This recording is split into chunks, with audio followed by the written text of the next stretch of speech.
नमस्कार, NB news देख रहे हैं आप और मैं हूं आपके साथ मुस्कान। स्वागत आप सभी का एनबी न्यूज के स्पेशल बुलेटिन में। तो राजधानी लाइव में सबसे पहले बात पंजाब की करेंगे, जहां पर आम आदमी पार्टी के नवनिर्वाचित विधायक भगवंत मान आज यानी 16 मार्च को दोपहर करीब 12:30 बजे पंजाब के सीएम पद की शपथ लेंगे। उन्होंने शपथ ग्रहण के लिए होशियारपुर जिले में शहीद आजम भगत सिंह के पैतृक गांव खटखड़ कला को चुना है। दिल्ली की तरह पंजाब में भी शपथ ग्रहण समारोह में शामिल होने के लिए आम आदमी पार्टी ने किसी राज्य के वीवीआईपी को न्योता नहीं दिया है। वहीं पंजाब के राज्यपाल बनवारी लाल पुरोहित शपथ दिलवाने के लिए खटखड़ कला पहुंच गए हैं। भगवंत मान शहीद आजम भगत सिंह के बहुत बड़े प्रशंसक हैं। उनके जैसे कपड़े पहनते हैं और वो भगत सिंह के दिए नारे इंकलाब जिंदाबाद से ही अपनी रैली शुरू और खत्म करते हैं। भगवंत मान ने अपने शपथ ग्रहण के लिए ड्रेस कोड का ऐलान किया है। इसमें पुरुषों से पीली पगड़ी और महिलाओं से पीली स्टोल पहनकर आने की अपील की गई है। इतना ही नहीं, कार्यक्रम स्थल के पंडाल को भी पीले रंग से सजाया गया है। समारोह में 1 लाख से ज्यादा लोगों के जुटने की उम्मीदें जताई जा रही है।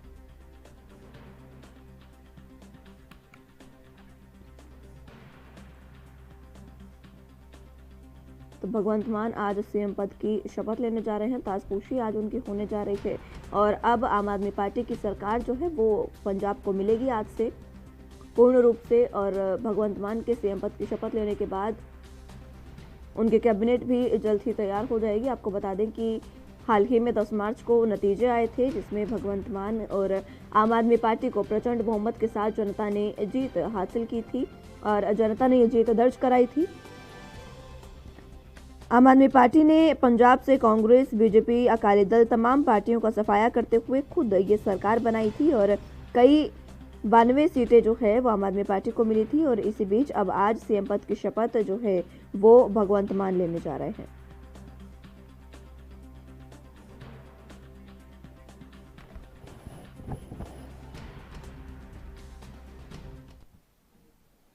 बुलेटिन में यह वक्त एक छोटे से ब्रेक का है, फौरन हाजिर होंगे।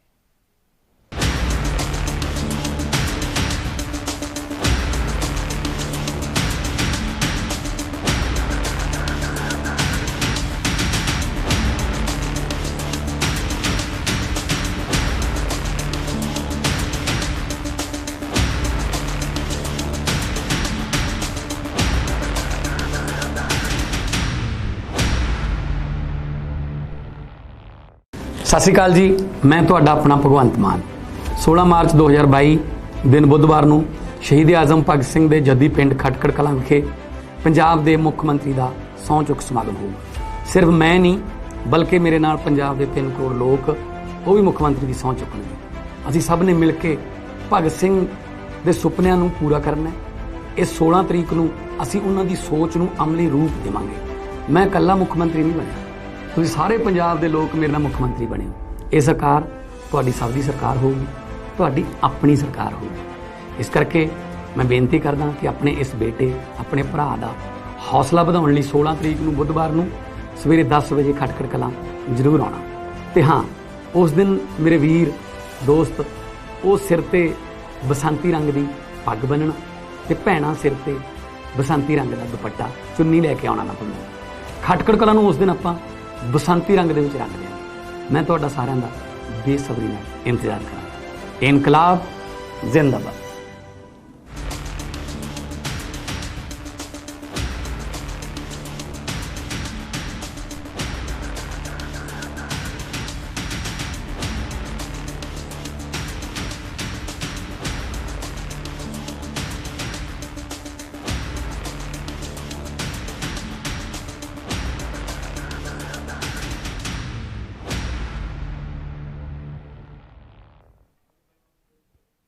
ब्रेक के बाद एक बार फिर से स्वागत है आप सभी का। तो पंजाब में सीएम पद की शपथ आज भगवंत मान लेने जा रहे हैं और इसी को लेकर ज्यादा जानकारी के लिए चंडीगढ़ से संवाददाता अमित हमारे साथ जुड़ चुके हैं।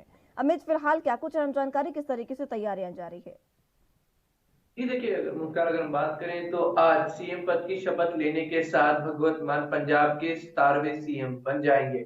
एक लंबा अगर हम कहें कि संघर्ष किया गया है आम आदमी पार्टी की तरफ से, लगातार पहले विरोध रहे थे, उसके बाद फिर लोगों ने बहुत बड़ा मैंडेट देकर आज उन्हें फिर ये मौका दिया और इसके फाइनली भगवंत मान के सीएम बनने के साथ आम आदमी पार्टी की सरकार शुरू हो जाएगी और आम आदमी पार्टी जो लोगों ने मैंडेट दिया है वो उनके पास पहुंच जाएगा। आज अगर हम बात करें तो भगत सिंह के गांव खटकर कला में भगवत मान खुद शपथ लेंगे, और वहां पे जिस शपथ लेने का कारण उनका सीधे तौर पर एक है कि वो भगत सिंह की आइडियोलॉजी फॉलो करते हैं। भगत सिंह को लगातार उनकी जो भी आइडियोलॉजी है, जैसे सब कुछ उन्होंने लगातार फॉलो किया है, और उसी चीज को रिप्रेजेंट अपने सीएम पद की शपथ के साथ देंगे। उन्होंने सीधी चीज बोल दी, अपने विधायकों को भी क्लियर कर दिया है कि किसी ने भी वीआईपी के तौर पे कुछ नहीं करना है। आपको आम आदमी ने चुना है, आम आदमी के लिए आपको चुना गया, और आपने आम आदमी के लिए ही काम करना है, एक आम आदमी बन के। इस चीज को उन्होंने बहुत ज्यादा हाईलाइट किया, और आज जब वो अपने 12:30 बजे अपने सीएम पद की शपथ लेंगे तो उन्होंने पूरे पंजाब को इन्वाइट किया है कि आप हमारे ये कि मेरे आप जो मुख्यमंत्री पद की शपथ लेने जा रहा हूँ उसमें मैं अकेले मुख्यमंत्री पद की शपथ ले रहा हूँ, उससे पूरे पंजाब के 3 करोड़ लोग हैं वो भी मेरे साथ इस शपथ ग्रहण समारोह में आए, वो भी मेरे साथ शपथ लेंगे, क्योंकि मैं आप सबके लिए काम करने वाला हूँ। आप बता दें कि जहां पे वो शपथ लेने वाले हैं इसके लिए उन्होंने स्पेशल अपील की है कि जो भी वहां पे आ रहा है वो अपने साथ भगोड़े, अगर वो मेल है तो अपने साथ भगोड़े की पगड़ी पहन के आए, और अगर अगर वो महिला है तो अपने साथ एक शॉल लेके आए, और जो टेंट बकायदा है वो भी रखा गया। तो कहीं ना कहीं भगत सिंह को श्रद्धांजलि भी इसी साथ में दी जा रही है। और इसके जैसे अब जानकारी आ रही है कि मुख्यमंत्री पद की शपथ लेने के बाद अगर बता दें तो कल सभी विधायकों को शपथ दिलाई जाएगी उनके विधायक बनने पर, और 19 तारीख को पंजाब के होने वाली कैबिनेट शपथ ले सकती है। जी हाँ, 19 तारीख की जैसे जानकारी आ रही है कि भगवत मान को लेकर टोटल 18 विधायक शपथ लेंगे, क्योंकि भगवत मान ऑलरेडी मुख्यमंत्री शपथ ले चुके हैं, उसके अलावा 17 मंत्री शपथ लेंगे 19 तारीख को। तो हमारे पास 19 तारीख तक फुल्ली फंक्शनल गवर्नमेंट तैयार हो जाएगी। तो उसके बाद हम देख सकते हैं कि आम आदमी पार्टी फुल एक्शन मोड में आ सकती है। उससे पहले भी एक्शन लेने शुरू कर दिए गए, कई बड़े कदम उठाने शुरू कर दिए गए, एक स्टेप बाय स्टेप प्रोसेस शुरू हो चुका है। अब ये देखना होगा कि जो 19 तारीख को शपथ ली जाती है उसमें कौन कौन शामिल होगा। पर वहीं आज की बात करें, मुख्यमंत्री पद की शपथ समारोह की बात करें तो इस शपथ ग्रहण समारोह में दिल्ली के मुख्यमंत्री अरविंद केजरीवाल, मनीष सिसोदिया और आम आदमी पार्टी के कई सीनियर नेता मौजूद रहेंगे। खुद ये शपथ दिलाने पंजाब के राज्यपाल ही शपथ दिलाते हैं, बनवारी लाल पुरोहित भी वहां मौजूद है, और वही भगवत मान को शपथ दिलाएंगे। पर इसके अलावा ऐसे किसी वीआईपी को नहीं बुलाया गया। आमतौर पर कारण ये क्या होता समझा है जाए कि अमित, क्योंकि देखिए किसी भी वीआईपी के साथ साथ वीवीआईपी को भी नहीं बुलाया गया है। कोई भी ऐसे शख्स यहाँ पर नहीं मौजूद होंगे जो अपनी वीवीआईपी कल्चर जो है उसको फॉलो करते हो। इसका कारण क्या यही समझा जाए कि आम आदमी पार्टी जो है वो आम आदमी के साथ ही पूरे तरीके से जो आगे की सरकार है वो चलाने वाली है। मैं लौटूंगी आपके पास इस सवाल का जवाब लेने के लिए, लेकिन फिलहाल वक्त एक छोटे से ब्रेक का है, फौरन हाजिर होंगे।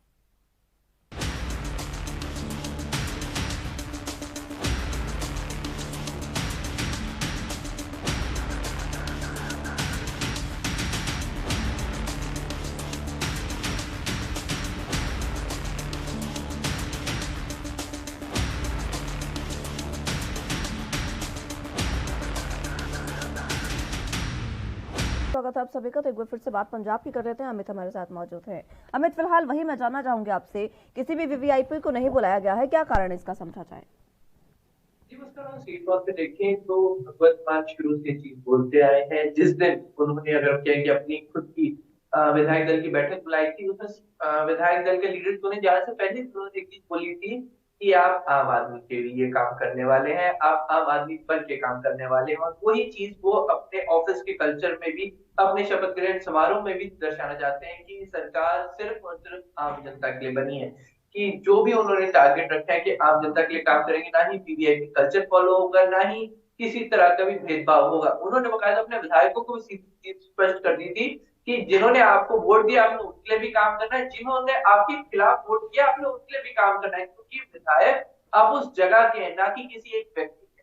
तो इसलिए चीजों ने वो बहुत चीज क्लियर कट कर दी है कि आपने आम जनता के लिए काम करना है, आप आम जनता के द्वारा चुने गए। और यही चीज अगर हम कहें कि लगातार स्टेप बाय स्टेप जो प्रोसेस चल रहा है, अगर हम कहें कि चाहे सभी एक्स एमपीज एमएलए की जो सिक्योरिटी वापस लेने की, ये एक बड़ा एग्जाम्पल था।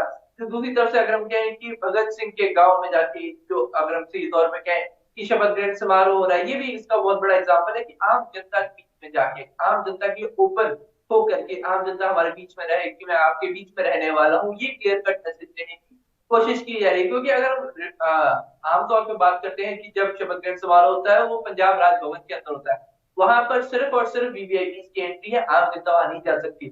और वहीं से उससे अलग हटके अगर हम सीधे तौर पे कहें कि आज भगवंत मान ने बाकायदा खटकर कला वहां पर ये प्रोग्राम करके अपना शपथ ग्रहण समारोह करके एक बहुत बड़ा पॉजिटिव मैसेज भेजने की कोशिश की है कि जैसे मैंने सीएम पद की शपथ आप सबके बीच में ली है, तो मैं उसी तरह ही सीएम भी आप सबके बीच में बनकर ही रहूंगा। और कोई वीआईपी ना बुलाकर भी एक मैसेज दिया है कि हमने वीआईपी कल्चर पे भरोसा नहीं है, अमित, हम फिलहाल लोगों आम के लिए जनता काम करने अब वाले इस हैं। बात पे नजर रखे हुए है, क्योंकि भगवंत मान ने ये कहा था कि सीएम बनते ही सबसे पहले रोजगार जो है उस पर मैं काम करूंगा, बेरोजगारी पर काम करूंगा। अब देखना होगा कि वो किस तरीके से आज का फैसला रोजगार पर लेते हैं, क्योंकि सीएम पद की शपथ आज वो लेने वाले हैं पूरे तरीके से। अब जो पंजाब है वो आम आदमी पार्टी के हाथ में होगा। क्या लगता है, अपने इस फैसले को, अपने इस वायदे को वो पूरा करेंगे शुरुआती दौर में? जी बिल्कुल, बहुत इजीली पॉसिबल है कि देखिए पहले अगर हम कई फैक्टर्स को कंसिडर किया जाता है कि पहले मेजॉरिटी सरकार थी नहीं थी, अलायंस की बात करें, कई चीजें थी, कई फैक्टर्स थे, पर लोगों ने जो मैंडेट दिया, लोगों ने जो आम आदमी पार्टी को सपोर्ट दिया कि 92 सीट देनी है, 92 विधायक आम आदमी पार्टी के पास, क्लियर कट 59 जो मेजॉरिटी चाहिए, तो बहुत ज्यादा। तो अगर कैबिनेट में कोई मेजर डिसीजन लेने की जरूरत पड़ी तो क्लियर कट आम आदमी पार्टी वो डिसीजन ले सकती है। अगर वही पर मांगे विधानसभा में कोई बिल पास करने की जरूरत है, वो भी आम आदमी पार्टी बिना किसी लीडर ऑफ क्या हम कहेंगे विरोध के इजिली कर सकती है। तो एक तरह से हम कह सकते हैं कि आम आदमी पार्टी के सब पूरा मौका है कि खुद को साबित करने का। आज 16 तारीख को हम सीधे तौर पे कह सकते हैं भगवंत मान शपथ लेंगे, 19 तारीख को उनकी कैबिनेट फॉर्म हो जाएगी और 19 तारीख के बाद हम कह सकते हैं कि full power of decision making आम आदमी पार्टी के आ चुकी होगी। तो अब ये देखना होगा कि 19 तारीख से हमें कौन से फैसले देखने को मिलेंगे, क्योंकि 19 तारीख को जहां पे मंत्रिमंडल उनका शपथ लेगा, उसके बाद से अगर हम कह सकते हैं कि फुल पावर में आम आदमी पार्टी काम करना शुरू कर देगी। वादे कई है, जैसे हम कह सकते हैं कि फ्री बिजली देने की वादे किए गए, हेल्थ इंफ्रास्ट्रक्चर सुधारने के वादे किए, टीचर्स के लिए एजुकेशन सेक्टर सुधारने के वादे किए, यूथ के लिए जो सबसे बड़ा टारगेट है उनको बेटर जॉब्स की अपॉर्चुनिटी की बात की गई है, इंडस्ट्रीज के लिए उनके लिए बेटर फैसिलिटीज की बात की गई है। तो इन सब चीजों को कंसिडर करते हुए अब ये देखना होगा कि भगवंत मान सबसे पहला फैसला क्या करते हैं, क्योंकि उनका पहला फैसला ही उनकी सरकार की रूपरेखा तय करेगा। जो सबसे पहला फैसला होगा वही डिसाइड करेगा कि लोग अगले 5 साल क्या उम्मीद करें आम आदमी पार्टी से। और अगर पहला फैसला के कारण गलत हो जाता है तो आम आदमी पार्टी की इमेज बहुत ज्यादा खराब हो सकती है, पर अगर वही फैसला बहुत अच्छा निकलता है तो आम आदमी पार्टी को मेजर बूस्ट और मिल जाएगा। पहले ही लोगों ने मैंडेट दिया हुआ है, पर जो गुडविल है वो और ज्यादा बढ़ जाएगा। ठीक है अमित, बहुत शुक्रिया आपका हमारे साथ जुड़ने के लिए और तमाम अहम जानकारी हम तक पहुंचाने के लिए। फिलहाल बुलेटिन में यहाँ वक्त एक छोटे से ब्रेक का है, फौरन हाजिर होंगे।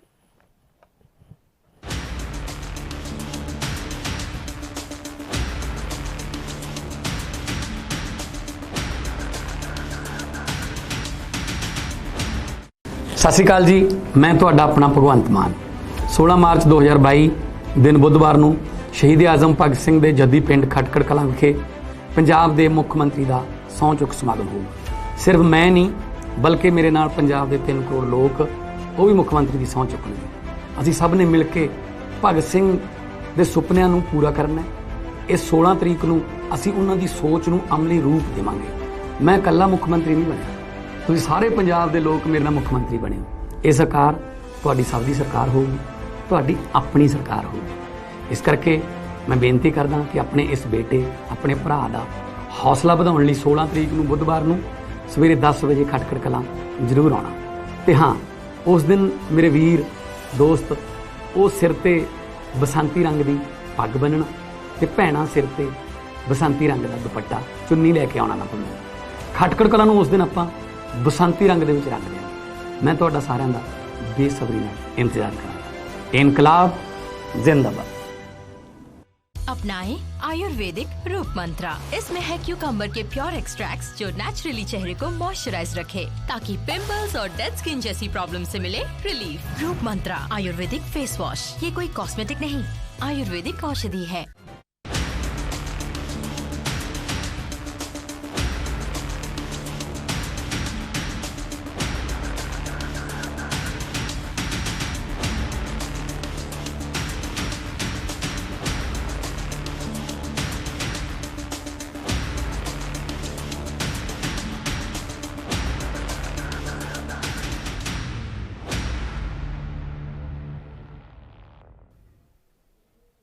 ब्रेक के बाद एक बार फिर से स्वागत है आप सभी का। तो चलिए अगली अहम खबर की रुख कर लेते हैं।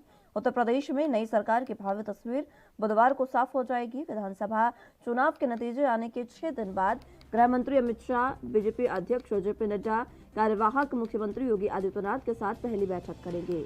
इसमें संगठन महासचिव बीएल संतोष, चुनाव प्रभारी धर्मेंद्र प्रधान, प्रदेश अध्यक्ष स्वतंत्र देव सिंह, संगठन मंत्री सुनील बंसल, दोनों डिप्टी सीएम रहे केशव प्रसाद मौर्य और दिनेश शर्मा भी मौजूद रहेंगे। सूत्रों के मुताबिक बैठक में सरकार के आकार, डिप्टी सीएम की संख्या और नामों के अलावा सभी मंत्रियों के नाम भी तय कर लिए जाएंगे। योजना 2 दर्जन कैबिनेट, 8 स्वतंत्र प्रभार वाले और करीब 28 दर्जन राज्य मंत्री बनाने की है। अब तक की योजना के मुताबिक विधायक दल की बैठक होली के ठीक एक दिन बाद 19 मार्च को बुलाई जा सकती है। बुधवार की बैठक में कुछ विषय लंबित रह गए तो ये बैठक 20 मार्च को भी होगी। इसके बाद नई सरकार 21 या 22 मार्च को शपथ लेगी।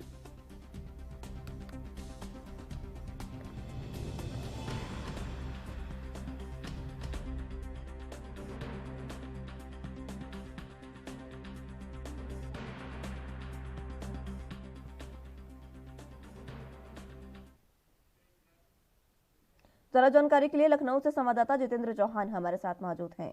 जितेंद्र, फिलहाल ये बैठक आज होने जा रही है, कितनी अहम ये बैठक और कब तक शुरू होने वाली है, क्या कुछ अहम जानकारी?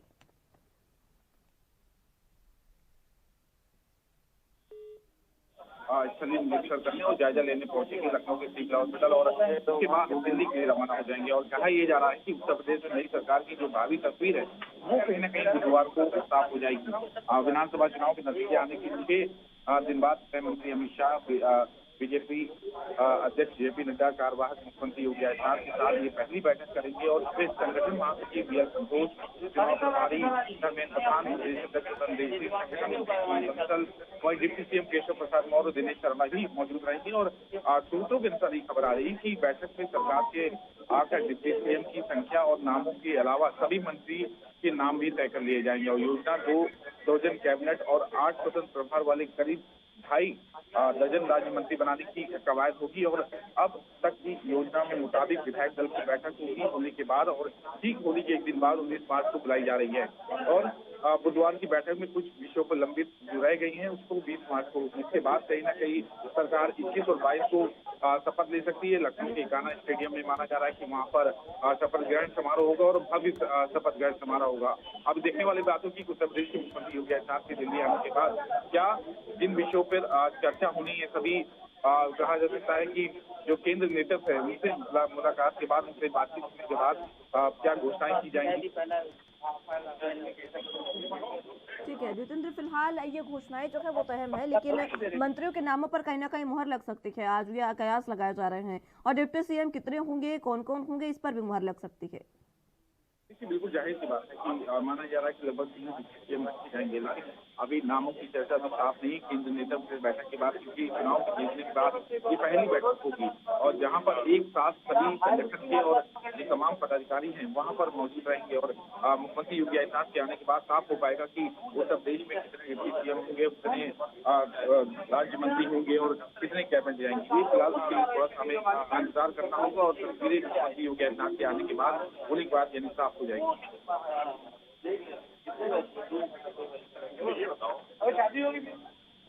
ठीक है जितेंद्र, आप बने रहिए हमारे साथ, जानकारी आपसे लेते रहेंगे।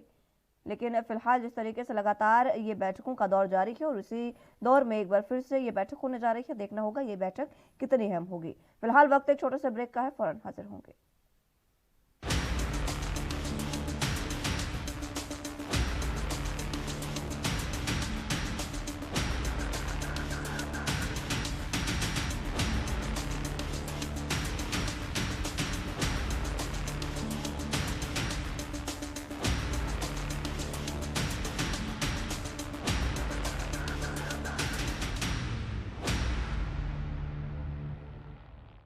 ਸਤਿ ਸ਼੍ਰੀ ਅਕਾਲ ਜੀ, ਮੈਂ ਤੁਹਾਡਾ ਆਪਣਾ ਭਗਵੰਤ ਮਾਨ।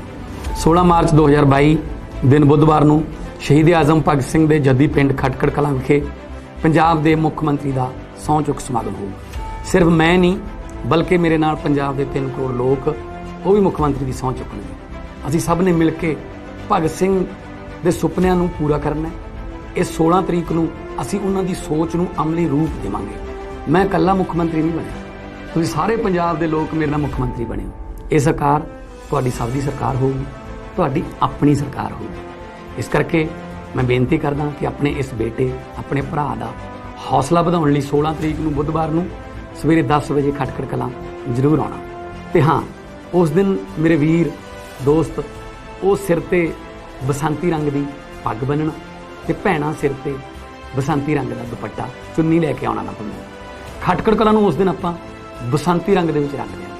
ਮੈਂ ਤੁਹਾਡਾ ਸਾਰਿਆਂ ਦਾ ਬੇਸਬਰੀ ਨਾਲ ਇੰਤਜ਼ਾਰ ਕਰਾਂਗਾ। ਇਨਕਲਾਬ ਜ਼ਿੰਦਾਬਾਦ।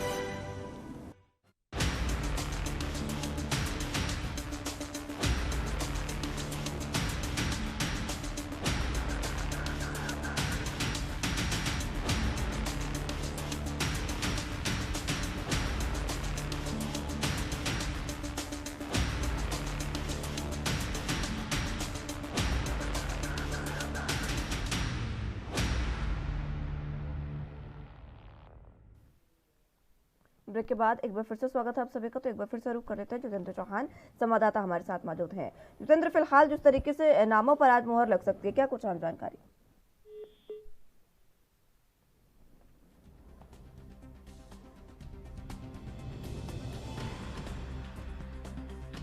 संपर्क उनसे टूट गया, एक बार फिर से उनको जोड़ने की कोशिश करेंगे, लेकिन आज नड्डा और शाह से योगी आदित्यनाथ की बैठक हो सकती है। कार्यकारी सीएम है फिलहाल योगी आदित्यनाथ उत्तर प्रदेश के, और आज ये बैठक हो सकती है और भावी सरकार की तस्वीर भी साफ हो सकती है।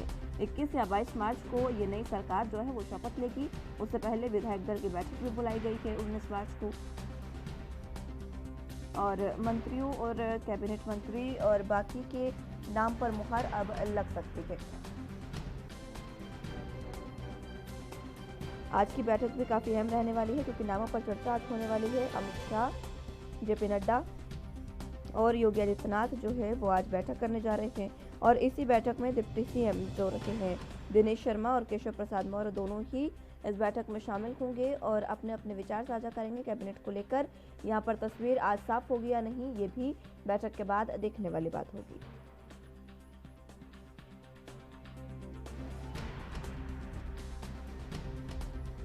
संवाददाता जितेंद्र चौहान हमारे साथ एक बार फिर से जुड़ चुके हैं। जितेंद्र, फिलहाल जिस तरीके से बैठक आज होने जा रही है, काफी अहम ये बैठक बताई जा रही है और लगातार इस पर कहा जा रहा है कि मुहर आज मंत्रियों के नामों पर लग सकती है। देखिए, अहम इसलिए है क्योंकि सरकार में अब गठन करना है और योगी जो उत्तर प्रदेश के मुख्यमंत्री योगी आदित्यनाथ की वापसी हुई है, उनके सरकार 2.0 की जो वापसी हुई, तो जाहिर सी बात है कि संगठन से लेकर और डिप्टी सीएम के पद से लेकर और स्वतंत्र प्रभार, इन सबकी जिम्मेदारी, क्योंकि सरकार का एक अहम भूमिका होती है और सरकार जो मंत्रिमंडल जब तक तो उसमें कार्य नहीं शुरू कर सकती, तो जाहिर सी बात है कि अहम तो हो गई और सभी को इंतजार है कि उत्तर प्रदेश में जल्द की सरकार गठन करे और साथ ही साथ ये देखने को मिले उत्तर प्रदेश की योगी सरकार जो 2.0 आई है उसमें कुछ इसको जगह मिलती है, और क्या पुराने चेहरों को जो मंत्री पिछली बार थे वो क्या मंत्री इस बार उसमें शामिल होंगे या एमएलसी बना के उनको लाया जाएगा, या किन किन चेहरों को जो अपनी अफसरशाही से राजनीति की ओर आए हैं राजनेता है उनको कैसे पेश करती है। उसमें चाहे टीम अरुण कमिश्नर की बात हो, चाहे राजेश्वर सिंह की बात हो, कानून मंत्री विजय पाठक जो पिछली बार कैबिनेट मिनिस्टर से कानून के बाद था, तो उसकी किसको जगह दी जाती है, और ये कहा जा रहा है कि अभी नए चेहरों को कैबिनेट में जगह दी जाएगी। अभी फिलहाल तस्वीरें देखने को अभी बची हैं उत्तर प्रदेश के मुख्यमंत्री योगी आदित्यनाथ की केंद्र मिनिस्टर के साथ। ठीक है जितेंद्र, बहुत शुक्रिया आपका हमारे साथ जुड़ने के लिए और तमाम अहम जानकारी के लिए। बुलेटिन में यहाँ वक्त एक छोटे से ब्रेक का है, फौरन हाजिर होंगे।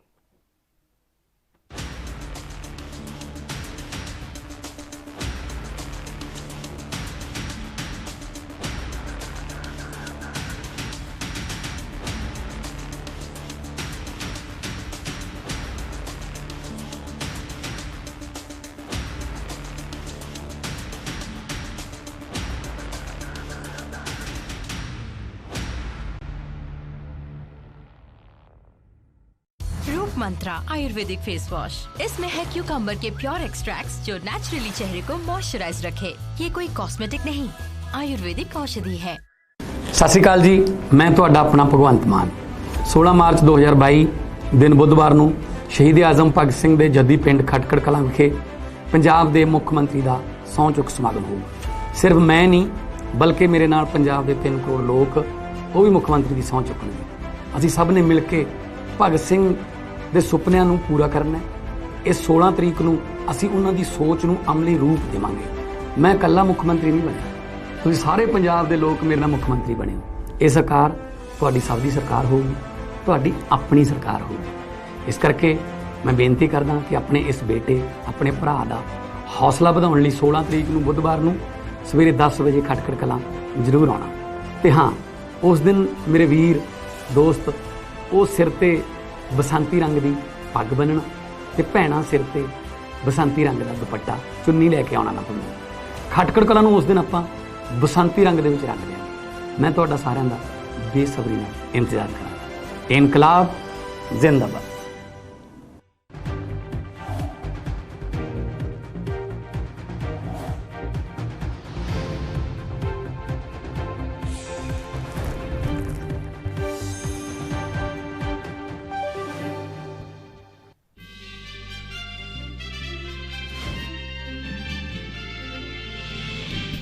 पंजाब में आज भगवंत मान के राज पहुंची शपथ दिलाने भगत सिंह की गांव पहुंचे राज्यपाल।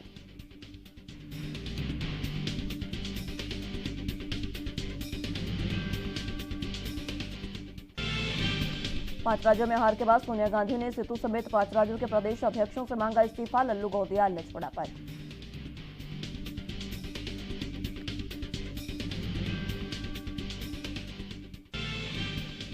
बिहार में खत्म हुआ बीजेपी जेडीयू का विवाद, विधानसभा स्पीकर के साथ सीएम नीतीश ने की बैठक।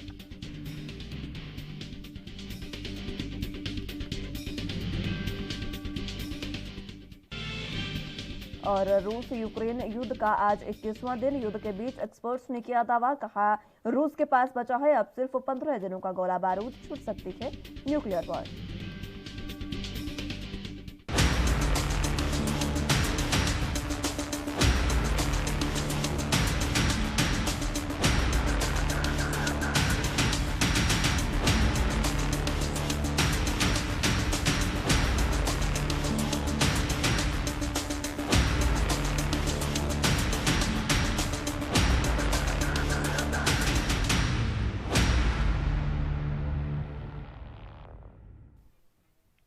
ब्रेक के बाद एक बार फिर से स्वागत है आप सभी का राजधानी लाइव में। केंद्रीय मंत्री नारायण राणे और उनके बेटे नीतीश राणे की जमानत याचिका पर करीब 1.25 घंटे की बहस के बाद बुधवार यानी आज सुबह 11:30 बजे फैसला आएगा। उसके पहले नारायण राणे की तरफ से उनके वकील सतीश मान शिंदे ने अपना पक्ष रखा, जबकि मुंबई मालवानी पुलिस की तरफ से सरकारी वकील और डीसीपी विशाल ठाकुर ने रखा है। इस दरमियान दिशा सालियान के बॉयफ्रेंड भी कोर्ट परिसर में मौजूद थे। दोनों पक्षों की दलील सुनने के बाद कोर्ट ने इस पर फैसला बुधवार तक के लिए सुरक्षित रख लिया है। दरअसल मुंबई की डिंडोसी कोर्ट ने केंद्रीय मंत्री नारायण राणे और उनके बेटे नीतीश राणे की अग्रिम जमानत अर्जी पर सुनवाई पूरी कर ली है। बुधवार को अदालत दोनों की अग्रिम जमानत पर फैसला सुनाएगा और डिंडोसी कोर्ट में मंगलवार को 2.5 घंटे की सुनवाई हुई। इसके बाद केंद्रीय मंत्री नारायण राणे और उनके बेटे नीतीश राणे की अग्रिम जमानत की अर्जी पर बुधवार यानी आज सुबह 11:30 बजे फैसला सुनाना लगभग तय माना जा रहा है।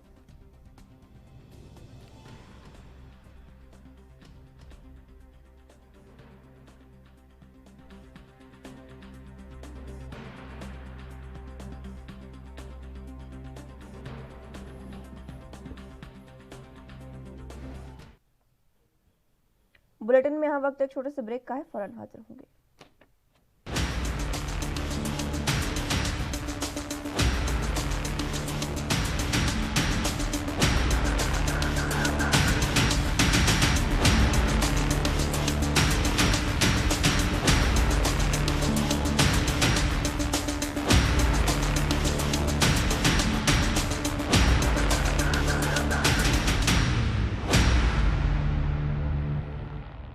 सत श्री अकाल जी, मैं ਤੁਹਾਡਾ ਆਪਣਾ ਭਗਵੰਤ ਮਾਨ।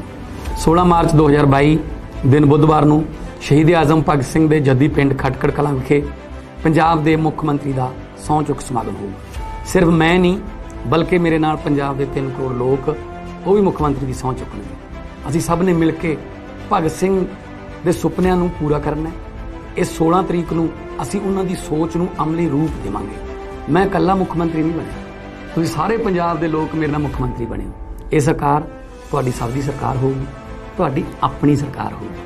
ਇਸ ਕਰਕੇ ਮੈਂ ਬੇਨਤੀ ਕਰਦਾ ਕਿ ਆਪਣੇ ਇਸ ਬੇਟੇ, ਆਪਣੇ ਭਰਾ ਦਾ ਹੌਸਲਾ ਵਧਾਉਣ ਲਈ 16 ਤਰੀਕ ਨੂੰ ਬੁੱਧਵਾਰ ਨੂੰ सवेरे 10 वजे खटखड़ कलां जरूर आउणा। ते हाँ, उस दिन मेरे वीर दोस्त वो सिर ते बसंती रंग की पग बन्नना ते भैणां सिर ते बसंती रंग का दुपट्टा चुन्नी लैके आउणा ना भुल्लना। खटखड़ कलां नूं उस दिन आपां बसंती रंग दे विच रंग देंगे। मैं तुहाडा सारिआं दा बेसबरी नाल इंतजार करांगा। इनकलाब जिंदाबाद।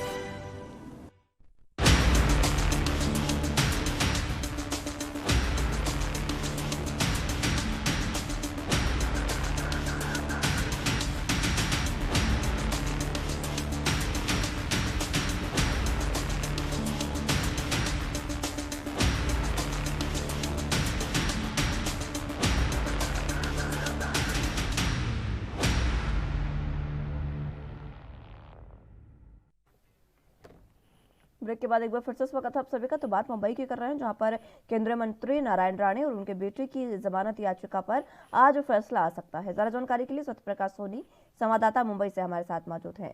सत्यप्रकाश, फिलहाल नारायण राणे और उनके बेटे की मुश्किलें लगातार बढ़ती जा रही है। ये मामला शुरू कब हुआ, कैसे हुआ, पूरी जानकारी विस्तार से बताएं। बिल्कुल मुस्कान जी, देखिए जिस तरह से नारायण राणे ने 8 जून की दिशा सालियन हत्या मामले में एक गंभीर आरोप लगाते हुए बताया था कि दिशा सालियन की मौत से पहले उनके साथ सामूहिक दुष्कर्म किया गया था, जिसके बाद उनकी हत्या की गई थी।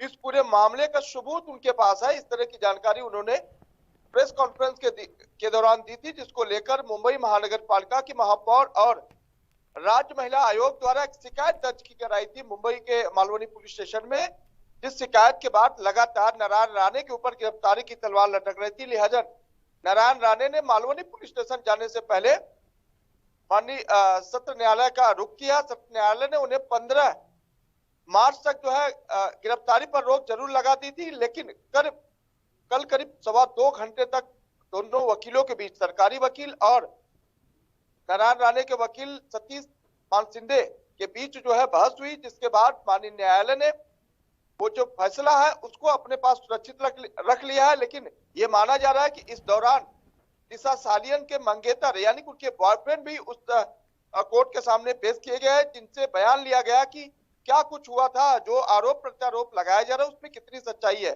जायज तौर पर आज करीब 11:30 बजे के आसपास माननीय कोर्ट नारायण राणे और उनके बेटे नितेश राणे की जमानत याचिका पर फैसला सुना सकता है।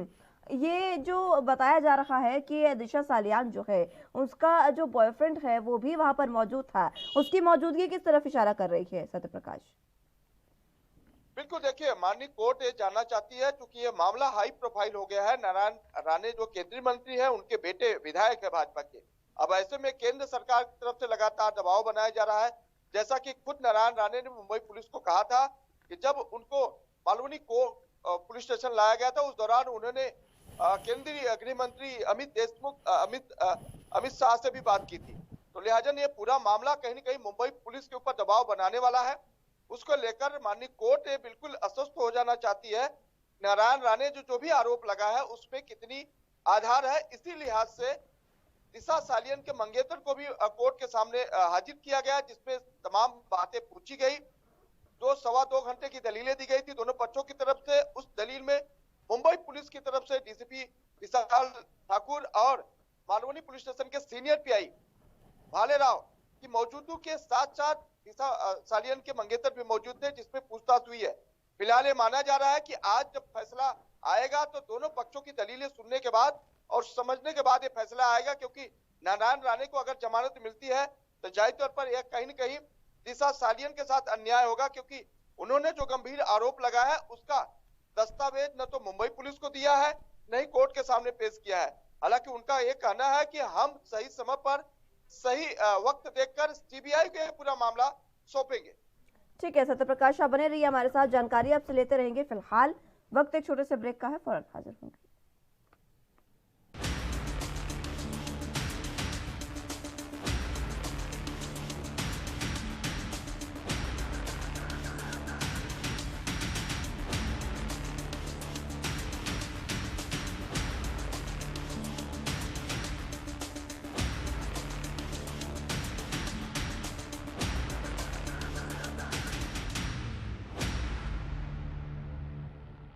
अपनाएं आयुर्वेदिक रूप मंत्रा। इसमें है क्यूकम्बर के प्योर एक्सट्रैक्ट्स जो नेचुरली चेहरे को मॉइस्चराइज रखे ताकि पिंपल्स और डेड स्किन जैसी प्रॉब्लम से मिले रिलीफ। रूप मंत्रा आयुर्वेदिक फेस वॉश, ये कोई कॉस्मेटिक नहीं, आयुर्वेदिक औषधि है। ਸਤਿ ਸ਼੍ਰੀ ਅਕਾਲ ਜੀ, ਮੈਂ ਤੁਹਾਡਾ ਆਪਣਾ ਭਗਵੰਤ ਮਾਨ। 16 ਮਾਰਚ 2022 ਦਿਨ ਬੁੱਧਵਾਰ ਨੂੰ ਸ਼ਹੀਦ ਆਜ਼ਮ ਭਗਤ ਸਿੰਘ ਦੇ ਜੱਦੀ ਪਿੰਡ ਖਟਕੜ ਕਲਾਂ ਵਿਖੇ ਪੰਜਾਬ ਦੇ ਮੁੱਖ ਮੰਤਰੀ ਦਾ ਸਹੁੰ ਚੁੱਕ ਸਮਾਗਮ ਹੋਊਗਾ। ਸਿਰਫ ਮੈਂ ਨਹੀਂ ਬਲਕਿ ਮੇਰੇ ਨਾਲ ਪੰਜਾਬ ਦੇ 3 ਕਰੋੜ ਲੋਕ ਉਹ ਵੀ ਮੁੱਖ ਮੰਤਰੀ ਦੀ ਸਹੁੰ ਚੁੱਕਣਗੇ। ਅਸੀਂ ਸਭ ਨੇ ਮਿਲ ਕੇ ਭਗਤ ਸਿੰਘ ਦੇ ਸੁਪਨਿਆਂ ਨੂੰ ਪੂਰਾ ਕਰਨਾ ਹੈ। ਇਸ 16 ਤਰੀਕ ਨੂੰ ਅਸੀਂ ਉਹਨਾਂ ਦੀ ਸੋਚ ਨੂੰ ਅਮਲੀ ਰੂਪ ਦੇਵਾਂਗੇ। ਮੈਂ ਇਕੱਲਾ ਮੁੱਖ ਮੰਤਰੀ ਨਹੀਂ ਬਣਿਆ, ਤੁਸੀਂ ਸਾਰੇ ਪੰਜਾਬ ਦੇ ਲੋਕ ਮੇਰੇ ਨਾਲ ਮੁੱਖ ਮੰਤਰੀ ਬਣੇ ਹੋ। ਇਹ ਸਰਕਾਰ ਤੁਹਾਡੀ ਸਭ ਦੀ ਸਰਕਾਰ ਹੋਊਗੀ, ਤੁਹਾਡੀ ਆਪਣੀ ਸਰਕਾਰ ਹੋਊਗੀ। ਇਸ ਕਰਕੇ ਮੈਂ ਬੇਨਤੀ ਕਰਦਾ ਕਿ ਆਪਣੇ ਇਸ ਬੇਟੇ ਆਪਣੇ ਭਰਾ ਦਾ ਹੌਸਲਾ ਵਧਾਉਣ ਲਈ 16 ਤਰੀਕ ਨੂੰ ਬੁੱਧਵਾਰ ਨੂੰ ਸਵੇਰੇ 10 ਵਜੇ ਖਟਕੜ ਕਲਾਂ ਜ਼ਰੂਰ ਆਉਣਾ। ਤੇ ਹਾਂ, ਉਸ ਦਿਨ ਮੇਰੇ ਵੀਰ ਦੋਸਤ ਉਹ ਸਿਰ ਤੇ ਬਸੰਤੀ ਰੰਗ ਦੀ ਪੱਗ ਬੰਨਣਾ ਤੇ ਭੈਣਾਂ ਸਿਰ ਤੇ ਬਸੰਤੀ ਰੰਗ ਦਾ ਦੁਪੱਟਾ ਚੁੰਨੀ ਲੈ ਕੇ ਆਉਣਾ ਨਾ ਭੁੱਲਣਾ। ਖਟਕੜ ਕਲਾਂ ਨੂੰ ਉਸ ਦਿਨ ਆਪਾਂ ਬਸੰਤੀ ਰੰਗ ਦੇ ਵਿੱਚ ਰੰਗ ਦੇਣਾ। ਮੈਂ ਤੁਹਾਡਾ ਸਾਰਿਆਂ ਦਾ ਬੇਸਬਰੀ ਨਾਲ ਇੰਤਜ਼ਾਰ ਕਰਾਂਗਾ। ਇਨਕਲਾਬ ਜ਼ਿੰਦਾਬਾਦ।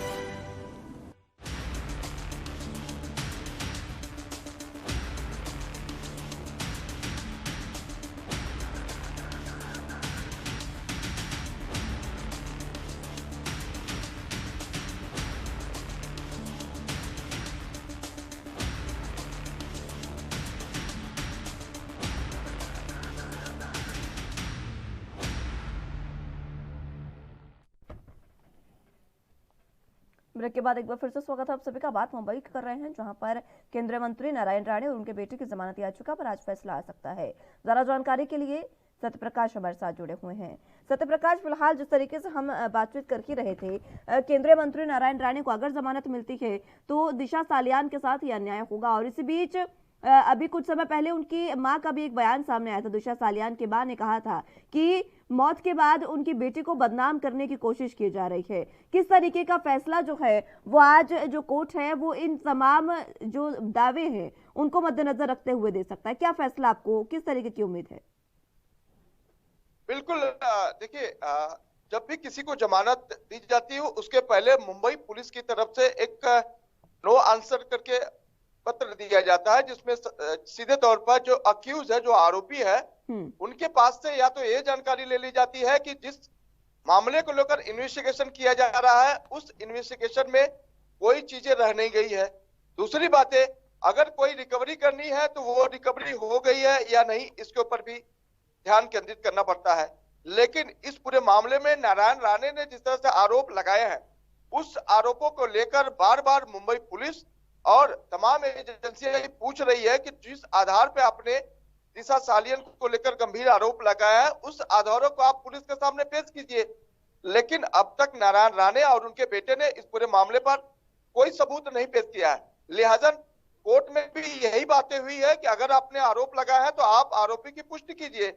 लेकिन कोर्ट के सामने भी उन्होंने कोई दस्तावेज नहीं दिया है। फिलहाल ये माना जा रहा है कि अगर दस्तावेज नहीं देते हैं तो माननीय कोर्ट उन्हें उनकी जमानत याचिका रद्द भी कर सकती है, क्योंकि मुंबई पुलिस के पास ये एक आधार बनता है कि मुंबई पुलिस नारायण राणे और उनके बेटे को हिरासत में लेकर यह जानकारी निकाल सकती है कि आपने किस आधार पर दिशा सालियन को लेकर गंभीर आरोप लगाए, सरकार के ऊपर गंभीर आरोप लगाए। बीच में उन्होंने यह भी कहा था कि जिस वक्त दिशा सालियन की मौत हुई थी उस वक्त उन्हें उद्धव ठाकरे का फोन आया था और उन्होंने कहा था कि आप जो है किसी गाड़ी या किसी मंत्री के बेटे का जिक्र मत कीजिए। तो ये भी एक गंभीर आरोप है। तो तमाम सबूतों के अभाव में अगर माननीय कोर्ट चाह सकती है तो उन्हें जमानत नहीं दे सकती है। फिलहाल राजनीतिक प्रेशर है, केंद्रीय मामला है, इसको लेकर भी कहीं न कहीं न्यायालय को इस पर गंभीर विचार करना होगा। बिल्कुल, फैसला लगातार जो उम्मीद है सबको वो फैसले का इंतजार है। लेकिन अगर जमानत उनकी होती है तो किस तरीके के जो आरोप प्रत्यारोप है उनका सिलसिला तो देखिए शुरू होगा, क्योंकि दिशा सालियान जो है उनकी मां भी लगातार ये बात कहती रही है कि उनकी बेटी के साथ अन्याय हो रहा है, उसको बदनाम करने की कोशिश की जा रही है। अगर उन्हें जमानत मिलती है तो दिशा सालियान की मां या उनके बॉयफ्रेंड की ओर से कोई ऐसी अहम जानकारी? देखिए मुस्कान जी, जब भी किसी मामले की जांच होती है सबसे पहले उस मामले में शिकायतकर्ता होता है, लेकिन दिशा सालियन मौत में कोई शिकायतकर्ता नहीं है।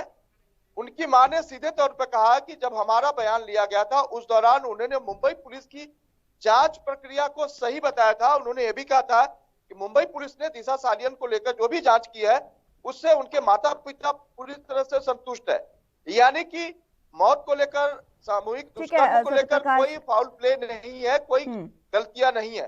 ठीक है सत्यप्रकाश, आप बने रहिए हमारे साथ, मैं जानकारी आपसे लेते रहूंगी, लेकिन फिलहाल वक्त एक छोटे से ब्रेक का है, फौरन हाजिर होंगे।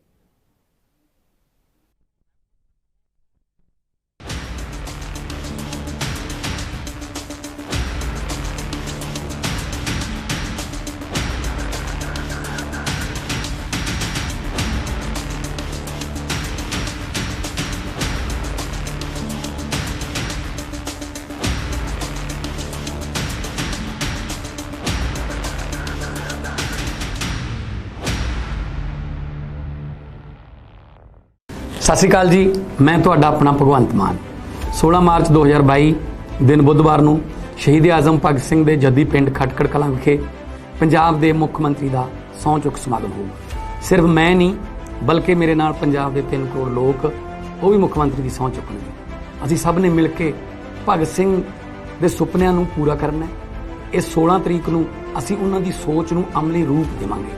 ਮੈਂ ਇਕੱਲਾ ਮੁੱਖ ਮੰਤਰੀ ਨਹੀਂ ਬਣਿਆ, ਤੁਸੀਂ ਸਾਰੇ ਪੰਜਾਬ ਦੇ ਲੋਕ ਮੇਰੇ ਨਾਲ ਮੁੱਖ ਮੰਤਰੀ ਬਣੇ ਹੋ।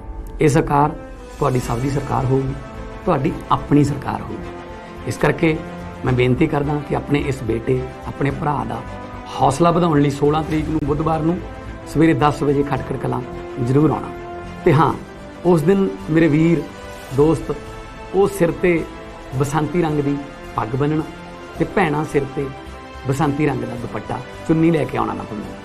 ਖਟਕੜ ਕਲਾਂ ਨੂੰ ਉਸ ਦਿਨ ਆਪਾਂ ਬਸੰਤੀ ਰੰਗ ਦੇ ਵਿੱਚ ਰੰਗ ਦਿਆਂਗੇ। ਮੈਂ ਤੁਹਾਡਾ ਸਾਰਿਆਂ ਦਾ ਬੇਸਬਰੀ ਨਾਲ ਇੰਤਜ਼ਾਰ ਕਰਾਂਗਾ। ਇਨਕਲਾਬ ਜ਼ਿੰਦਾਬਾਦ।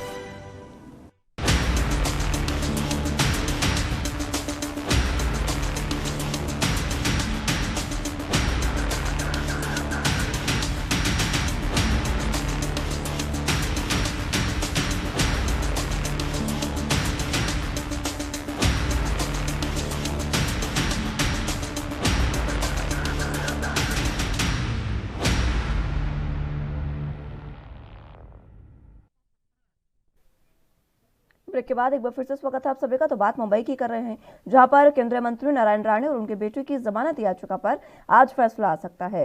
सत्यप्रकाश, आपसे मैं एक बार फिर से जानकारी लेना चाहूंगा। जिस तरीके से आप बता रहे थे कि इस मामले में कोई भी शिकायत करता नहीं है।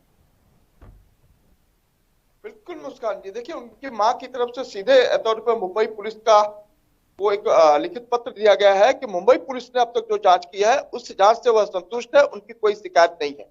लेकिन उसके बावजूद राजनीतिक सियासत तेज करने के लिए यह पूरा मामला उठाया गया और ये बार बार प्रेस कॉन्फ्रेंस के दौरान कहा गया कि दिशा सालियन की मौत नहीं है बल्कि उनकी हत्या की गई है और हत्या से पहले उनका सामूहिक दुष्कर्म किया गया है। तो जाहिर तौर पर मुंबई पुलिस बार बार यह कर रही है। दूसरी बात, जब राज्य महिला आयोग ने शिकायत पत्र में यह कहा था कि मुंबई पुलिस ने अब तक जो जांच रिपोर्ट दी है वो उसे दिया जाए, तो इस दौरान मुंबई पुलिस ने जो जांच रिपोर्ट महिला आयोग को दिया है उस महिला आयोग की रिपोर्ट में भी बताया गया है कि दिशा सालियन की मौत महज एक आत्महत्या है, उसमें सामूहिक दुष्कर्म और हत्या का कोई फाउल प्ले नहीं है, मतलब कोई गलतियां नहीं है।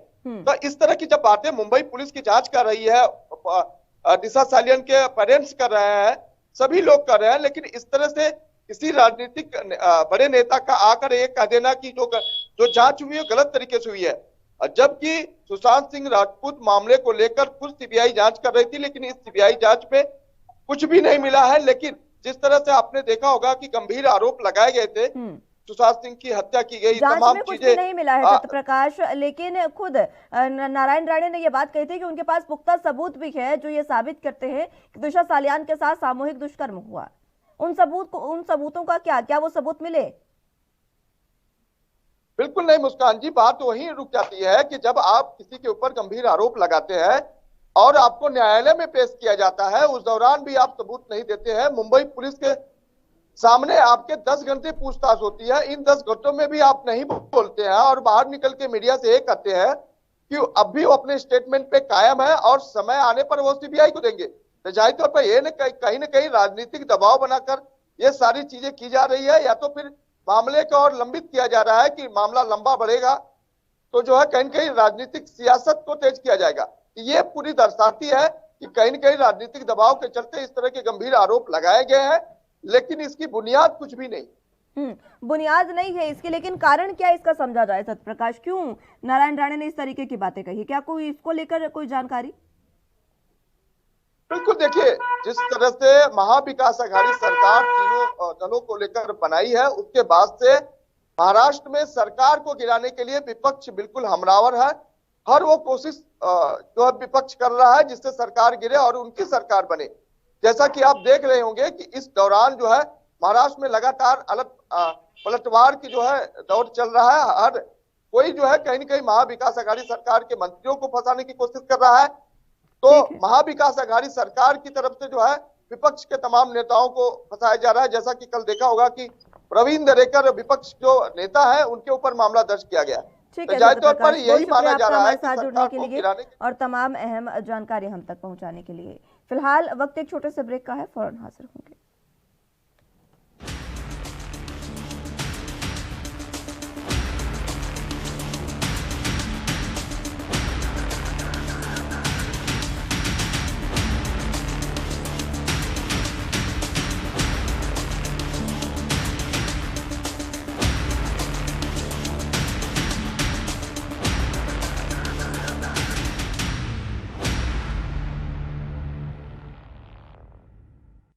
रूप मंत्रा आयुर्वेदिक फेस वॉश। इसमें है क्यूकम्बर के प्योर एक्सट्रैक्ट्स जो नेचुरली चेहरे को मॉइस्चराइज रखे। ये कोई कॉस्मेटिक नहीं, आयुर्वेदिक औषधि है।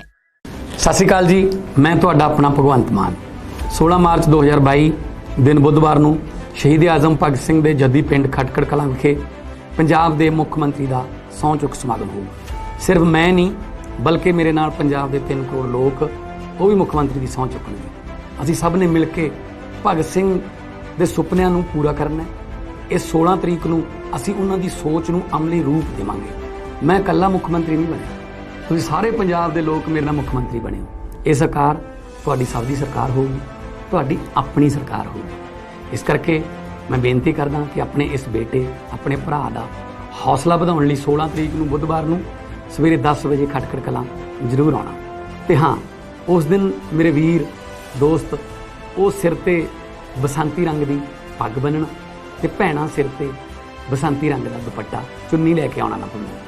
ਖਟਕੜ ਕਲਾਂ ਨੂੰ ਉਸ ਦਿਨ ਆਪਾਂ ਬਸੰਤੀ ਰੰਗ ਦੇ ਵਿੱਚ ਰੰਗ ਦਿਆਂਗੇ। ਮੈਂ ਤੁਹਾਡਾ ਸਾਰਿਆਂ ਦਾ ਬੇਸਬਰੀ ਨਾਲ ਇੰਤਜ਼ਾਰ ਕਰਾਂਗਾ। ਇਨਕਲਾਬ ਜ਼ਿੰਦਾਬਾਦ।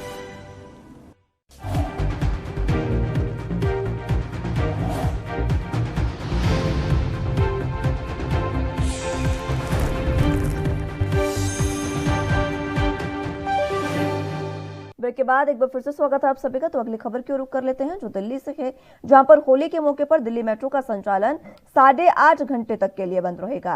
18 मार्च को रंगोत्सव के मौके पर दिल्ली मेट्रो के प्राथमिक सेक्शन पर मेट्रो सेवाएं सुबह 6 बजे से दोपहर 2:30 तक बंद रहेंगी। दिल्ली मेट्रो रेल कॉरपोरेशन ने इस संबंध में ट्वीट भी जारी कर सार्वजनिक जानकारी दी है। हालांकि दिल्ली मेट्रो की सभी लाइनों पर टर्मिनल स्टेशन से सेवाएं दोपहर 2:30 बजे के बाद शुरू होंगी और उसके बाद सामान्य रूप से जारी रहेंगी।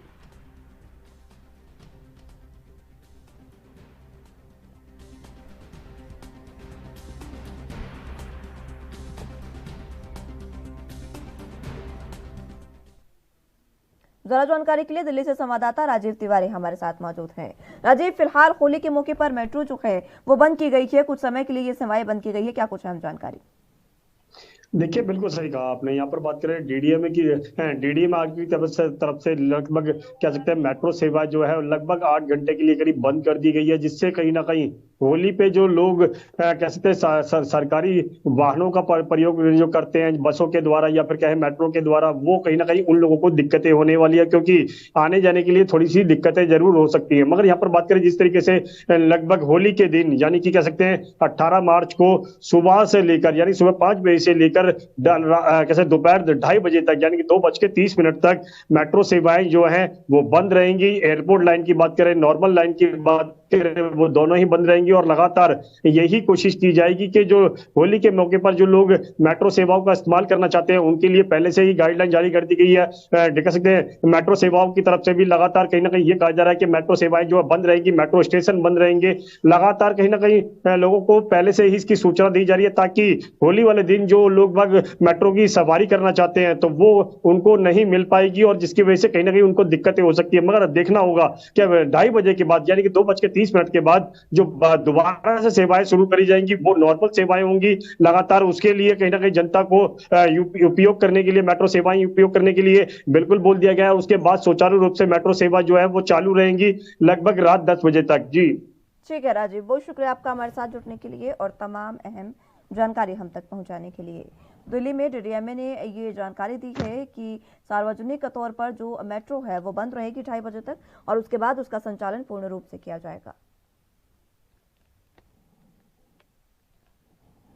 तो लगातार दोपहर 2:30 बजे तक ये मेट्रो जो है वो अब बंद रहने वाली है। और इसी के साथ आपको बता दें कि होली के मौके पर ये मेट्रो बंद की गई है क्योंकि हर बार ये मेट्रो होली के मौके पर कुछ इसी तरीके से बंद की जाती है और 2:30 बजे के बाद इसका संचालन शुरू होता है।